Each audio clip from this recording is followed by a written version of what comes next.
Nanguna na naman sa March 2025 licensure examination for teachers sa secondary at elementary level ang iilang mga Cebuano graduates, kung saan si Jenlyn Gunita Culipano na mula sa Cebu Technological University Danao City Campus ang nakakuha sa rank 1 spot matapos niyang makuha ang rating na 93.80% sa March 2025 LET exam secondary level ayon sa resultang inilabas ng Professional Regulation Commission noong Biyernes, Mayo 23. Samantala, ilang nagtapos din sa Cebu City ang nanguna sa nasabing March 2025 licensure examination for professional teachers sa elementary level, kung saan sina Bea Geraldine Iyala Larubis ng Cebu Normal University at Juliana May Berami Magagal ng Cebu Technological University ang nakakuha ng rating na 93.20% na nasa rank 7. Samantalang si Reca May Bentoy de los Reyes at si Jean Rose Mama Clamela, parehong mula sa Cebu Technological University,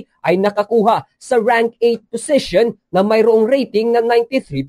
Kasama rin si Luis Arctura de Gamo ng Cebu Technological University na nakakuha ng 92.80% at nakapasok sa rank 9. Nasa rank 10 naman si Mary Angeli Imperial del Mar na mula sa Cebu Technological University na nakakuha ng rating na 92.60%.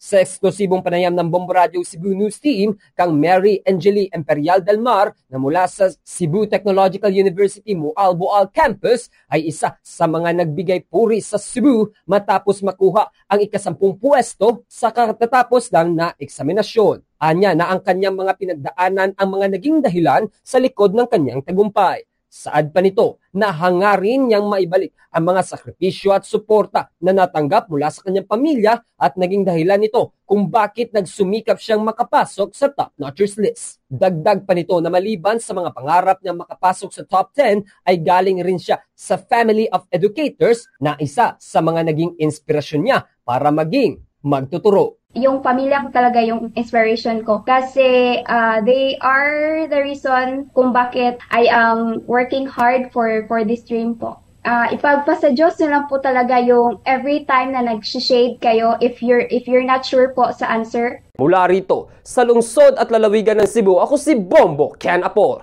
Para sa number 1 and most trusted radio network in the country, Bombo Radio Philippines. Basta Radio, Bombo!